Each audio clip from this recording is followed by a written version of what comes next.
Nói cho anh vì sao em bỗng ra đi,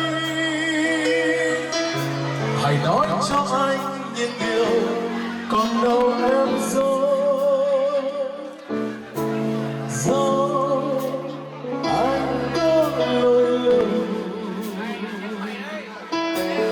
không có em anh sống sao.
Một ngày rồi đã đi xa,